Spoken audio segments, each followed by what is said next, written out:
Hello everyone, कैसे हैं आप सब। मैं उम्मीद करता हूं कि आप सब बहुत अच्छे होंगे और इसी उम्मीद के साथ आज हम एक नया लेक्चर स्टार्ट करने जा रहे हैं जिसके अंदर हम पढ़ेंगे anemophily.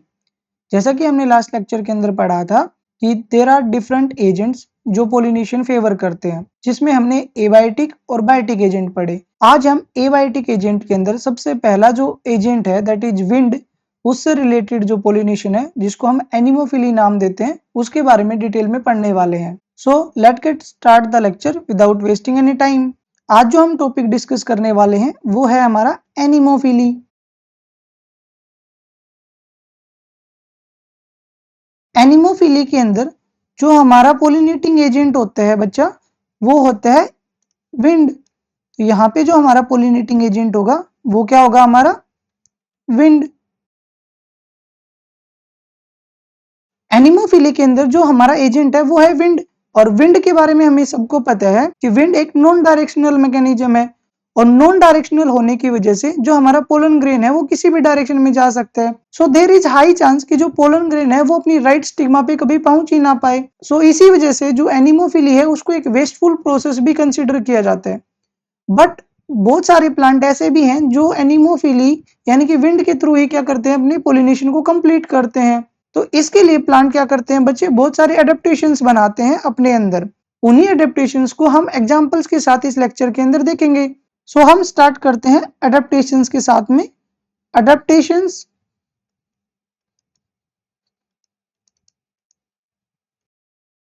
In anemophilous flower, in anemophilous plant as well as flower. जो हमारा प्लांट होता है उसकी भी अपनी कुछ अडेप्टेशंस होती हैं, और कुछ फ्लावर होते हैं उनकी भी अपनी अडेप्टेशंस होती हैं। और फ्लावर में भी मेल फ्लावर और फीमेल फ्लावर अलग अलग तरीके से अडेप्टेशन शो करती हैं। हम स्टार्ट करेंगे सबसे पहली adaptations that is number of pollen grain की रिगार्डिंग। जैसा कि अभी हमने बात किया कि जो पोलन ग्रेन है जब विंड से ट्रांसपोर्ट होगा तो देर इज हाई चांस कि वो लॉस्ट हो जाएगा, वो अपनी राइट स्टिग्मा तक पहुंचेगा ही नहीं कभी। सो इस चीज को ओवरकम करने के लिए प्लांट क्या करता है, अपने पोलन ग्रेन के नंबर को बढ़ा देते हैं। तो सबसे पहला जो हमारा अडेप्टेशन होगा वो होगा number of pollen grain,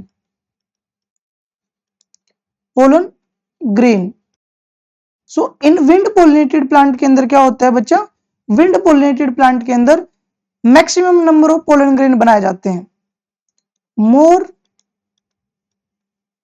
pollen grain are formed, more pollen grain are formed।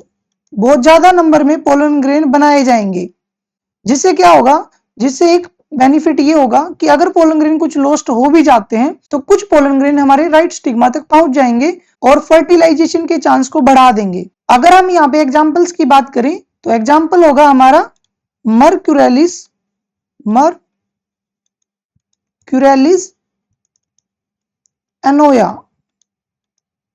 ये जो मर्क्यूरेलिस एनोया है इसके अंदर जो मेरा पोलन ग्रेन का नंबर है वो नियर बाई अप्रोच करता है 1352 मिलियन पोलन ग्रेन।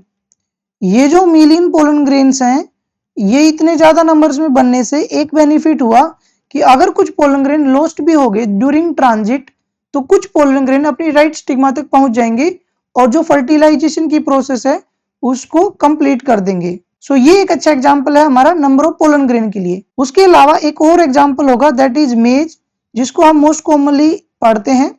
इस मेज के अंदर भी जो पोलन ग्रेन है वो नियर बाई अप्रोक्स 18 मिलियन बनाए जाते हैं। It is an approx data जिसमें 18 मिलियन पोलन ग्रेन बनाए गए मेज के थ्रू। तो सबसे पहला अडेप्टेशन क्या रहा हमारा, नंबर ऑफ पोलन ग्रेन को बढ़ा देना। इसके बाद अगर हम दूसरे अडेप्टेशन की बात करें बच्चे, तो दूसरा अडेप्टेशन क्या होगा कि अगर मेरा पोलन ग्रेन ट्रांसपोर्ट होना है तो पोलन ग्रेन कैसा होना चाहिए, लाइट होना चाहिए, पाउडरी होना चाहिए, नॉन स्टिकी होना चाहिए। तो all these are the adaptations. So pollen grain should be, pollen grain should be light, कैसा होना चाहिए हमारा, हल्का होना चाहिए, पाउडरी, पाउडरी के अलावा ये हमारे नॉन स्टिकी होने चाहिए और नॉन वेटेबल होने चाहिए। भाई गीले भी नहीं होने चाहिए क्योंकि इन्वायरमेंट में कुछ हद तक तो ह्यूमिडिटी रहती ही है। अगर ड्यूरिंग ट्रांजिट ये वेटेबल होते हैं तो उतने प्रॉपरली ट्रांजिट नहीं हो पाएंगे। This is also the adaptations of the wind pollinated plant. इसके अलावा अगर हम नेक्स्ट अडेप्टेशंस की बात करें तो नेक्स्ट अडेप्टेशंस क्या होगी? नेक्स्ट अडेप्टेशन होगी स्पेशल आपकी इन्फ्लोरेसेंस। कुछ जो प्लांट होते हैं बच्चे वो स्पेशल इन्फ्लोरेसेंस बनाते हैं, स्पेशल इन्फ्लोरेसेंस बनाते हैं जिससे क्या हो पाता है, अच्छे से विंड पोलिनेशन हो पाती है। जैसे एग्जांपल के लिए अगर मैं बात करूं तो कैटकिन होगा। ये जो कैटकिन होती है ये हमें देखने को मिलती है मलबेरी के अंदर। इसके अंदर क्या होगा, इसके अंदर जब हमारी विंड आएगी तो ये इस तरीके से अरेंज होते हैं कि वो विंड से पोलन ग्रेन इजिली बाहर निकल पाते हैं, तो हमारा जो पोलन ग्रेन है वो इजिली रिलीज हो जाएगा। मलबेरी के अलावा ये जो कैटकिन है ये हमें पॉपुलर और हेजल के अंदर भी देखने को मिलती है।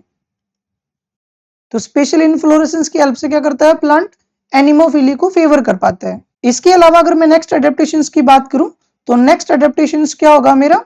नेक्स्ट अडेप्टेशन होगा कि आपका जो फ्लावर है वो आपको इजिली एक्सपोज्ड मिलेगा।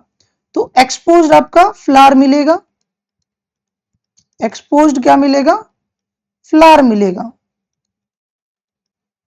जैसे कि अगर मैं एग्जांपल्स की बात करूं यहाँ पे, तो जो हमारे ग्रासेज होते हैं उन ग्रासेज के अंदर जो हमारा फ्लावर होता है वो ज्यादा एक्सपोज होता है। यानी कि इसके अंदर अगर मैं ड्रॉ करके भी बताऊं आपको तो इसमें क्या होता है, एक छोटी सी स्टोक होती है, ये स्टोक कुछ ज्यादा एक्सटेंड करती है और एक्सटेंड करने के बाद यहाँ पे आपके फ्लावर्स बनते हैं और ये फ्लावर भी कुछ इस तरीके से अरेंज होते हैं जिससे क्या हो पाए, आसानी से विंड इनको रिमूव कर पाए। तो यहाँ पे आपके फ्लावर्स होंगे इन छोटी छोटी स्टोक्स के ऊपर। तो ये जो आपकी एक्सिस है जो आपकी इलोंगेट हुई है उससे क्या हो गया है, आपका जो फ्लावर है वो एक्सपोज हो गया है। तो ये वो एक्सिस है जिससे क्या होता है, हमारा जो फ्लावर होता है वो एक्सपोज हो जाता है। सो ग्रासेस के अंदर ये एक्सपोज्ड ऑफ फ्लावर हमें मोस्ट कॉमनली देखने को मिलता है, जो कि एक बेस्ट अडेप्टेशन है विंड पोलिनेशन प्लांट के लिए। इसके बाद अगर मैं नेक्स्ट अडेप्टेशंस की बात करूं तो नेक्स्ट अडेप्टेशंस क्या होगा बच्चा? नेक्स्ट अडेप्टेशन होगा हमारा स्टेमन की रिगार्डिंग। तो यहाँ पे हमें कैसे स्टेमन देखने को मिलते हैं? वर्सेटाइल स्टेमन देखने को मिलते हैं। और ये वर्सेटाइल स्टेमन की रिगार्डिंग हमने सेकंड लेक्चर के अंदर बात किया था। तो वर्सेटाइल स्टेमन में क्या होता है, यहाँ पे हमारा जो एंथर होता है वो कुछ इस तरीके से अलाइंड होता है। जब इस तरीके से आपका अलाइंड होगा तो जो हमारा विंड होगा वो अच्छे से इसको क्या कर पाएगा, हिला पाएगा और आपके जो पोलन ग्रेन है वो इजिली रिमूव हो पाएंगे। सो वर्सेटाइल स्टेमन होना भी एक अच्छी अडेप्टेशन है विंड पोलिनेटेड प्लांट के लिए। इसके अलावा अगर मैं कुछ स्पेशल अडेप्टेशंस की बात करूं तो एक स्पेशल अडेप्टेशंस होगी बच्चे हमारी नेक्स्ट कैटेगरी के अंदर, दैट इज यूट्रिकेसी फैमिली के अंदर। इस यूट्रिकेसी फैमिली के अंदर जो मेरा फिलामेंट होता है बच्चा वो कुछ ज्यादा ही एक्सटेंडेड होता है।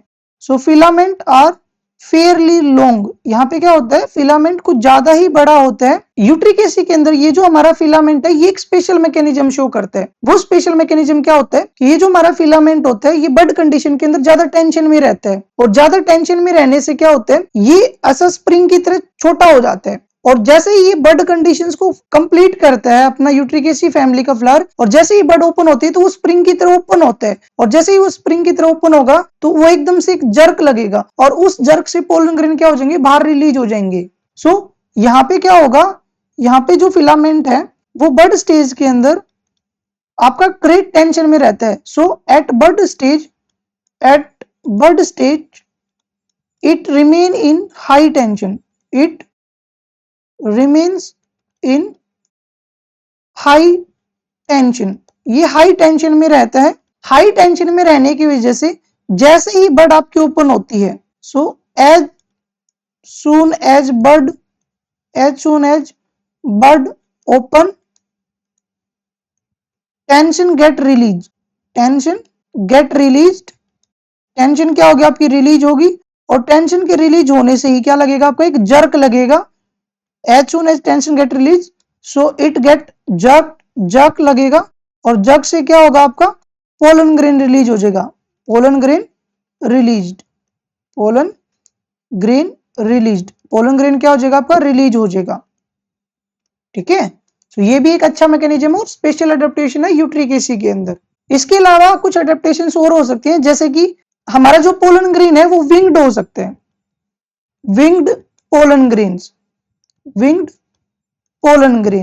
यहाँ पे जो हम एग्जाम्पल देखेंगे वो देखेंगे हम पाइन का। इवन पाइन जो होता है, ये जो पाइनस है वो कैसा है, हमारा जिम्नोस्पर्म प्लांट है, लेकिन ये भी क्या होता है एग्जाम्पल हमारा विंड पोलिनेशन का। सो पाइनस के अंदर हमें क्या देखने को मिलती है, विंड पोलन ग्रेन देखने को मिलते हैं, जो क्या होते हैं अच्छे से आपके ट्रांसपोर्ट हो पाते हैं और अपनी स्टिग्मा तक पहुंचते हैं। अभी हमने जितने भी एडेप्टेशंस देखे ये जनरली प्लांट्स के थ्रू शो किए गए या फिर मेल फ्लावर के थ्रू शो किए गए। अब हम कुछ एडेप्टेशंस की बात करते हैं जो एडेप्टेशंस हमारी फीमेल्स फ्लावर शो करेंगी। सो नेक्स्ट एडेप्टेशंस क्या होगी, हमारी फीमेल फ्लावर के लिए होगी। तो फीमेल फ्लावर को क्या करना है, फीमेल फ्लावर को आपका पोलन ग्रेन रिसीव करना है। सो पोलन ग्रेन को रिसीव करने के लिए हमारी जो स्टिग्मा है और जो हमारा फ्लावर है उसको वेल एक्सपोज्ड होना पड़ेगा। So female flower should also exposed, female flower should also exposed, should also exposed. Female flower को भी कैसा होना पड़ेगा, एक्सपोज्ड होना पड़ेगा, ताकि वो इजिली ग्रैब कर पाए इन पोलन ग्रेन्स को। इसके अलावा पोलन ग्रेन्स को रिसीव करने के लिए जो हमारी स्टिग्मा है उस स्टिग्मा के पास भी कुछ स्पेशल फीचर होने जरूरी है। जैसे कि स्टिग्मा कैसी होनी चाहिए, हमारी स्टिग्मा हमारी लार्ज होनी चाहिए। लार्ज होने के अलावा इसका फीदरी होना भी अच्छा है। अगर ये फीदरी होगी तो क्या होगा, पोलन ग्रेन आसानी से क्या कर पाएगा, रिसीव हो पाएगा, कैप्चर हो पाएगा। और ये जो फीदरी कंडीशन है ये हमें देखने को मिलती है ग्रासेस के अंदर, ठीक है। मोस्ट कॉमनली हमें ग्रासेस के अंदर देखने को मिलेगी, ऑल्दो बहुत सारे प्लांट्स में देखने को मिलती है, बट हम कुछ कुछ एग्जांपल्स यहाँ डिस्कस करके चलेंगे। इसके अलावा जो स्टिग्मा है वो हमारी बरस लाइक हो सकती है। सो स्टिग्मा कैन बी बरस लाइक। फॉर एग्जाम्पल टाइफा, जो टाइफा प्लांट होता है उसके अंदर जो स्टिग्मा है वो बरस लाइक होती है, ठीक है। तो ये कुछ स्पेशल फीचर भी है स्टिग्मा के जो क्या करेंगे, आसानी से पोलन ग्रेन को ग्रैब कर लेंगे। सो ये कुछ एडेप्टेशंस थी जिसके थ्रू प्लांट्स आपके एनिमोफिली को फेवर करता है। एनिमोफिली के अंदर जो हमारा जो ट्रांसफर है उसी के रिगार्डिंग हम एक छोटा सा डिस्कशन और रखते हैं। इस डिस्कशन में सबसे बड़ी चीज क्या है कि यहाँ पे जो पोलन ग्रेन ट्रांसफर हुए हैं वो चांस है कि वो अपने राइट स्टिग्मा तक पहुंचे, तो यहाँ पे लॉस होने के चांस ज्यादा हैं। जैसे कि मैंने स्टार्टिंग में बात की थी कि ये जो पोलिनेशन है इसको एक वेस्टफुल प्रोसेस भी कंसीडर किया जाता है, और इसी चीज को कंसीडर करते हुए इवोल्यूशनरी ट्रेंड के अंदर हम ये देखते हैं कि जो एनिमोफिलस प्लांट हैं उनके अंदर जो ओव्यूल्स हैं ओवेरी के अंदर उनके नंबर भी रिड्यूस कर दिए गए। सो जनरली जो विंड पोलिनेटेड फ्लावर होते हैं उनके अंदर ओव्यूल्स के नंबर भी कम किए जाते हैं। So this is also the adaptations, but this adaptation is the evolutionary trend by the plants। तो इसको भी हम कंसीडर कर लेते हैं क्योंकि ये पूछ लिया जाता है कई बार। सो नेक्स्ट एडेप्टेशंस या फिर नया फीचर जो है विंड पोलिनेटेड प्लांट में देखने को मिलेगा वो क्या होगा, जनरली वन ओव्यूल पर ovary is the adaptations of the anemophilous flower. ये भी एक अच्छा एडेप्टेशन है, बट ये एडेप्टेशन हमें इवोल्यूशनरी ट्रेंड के अकॉर्डिंग देखने को मिला है। यहाँ पे नंबर रिड्यूस करने से एक बेनिफिट ये हुआ कि जो पोलन ग्रेन हमारे आ रहे हैं वो पोलन ग्रेन हमारा फर्टिलाइजेशन को कंप्लीट कर दे। सो यहाँ पे हमने सारी एडेप्टेशंस कवर कर लिए। इससे जनरली आपके सारे क्वेश्चंस फ्रेम हो जाएंगे। सो हम इस लेक्चर को यहीं पे बाइंड अप करते हैं। Now I will see you in the next lecture. Till then be happy, stay safe and be kind to everyone. Thank you.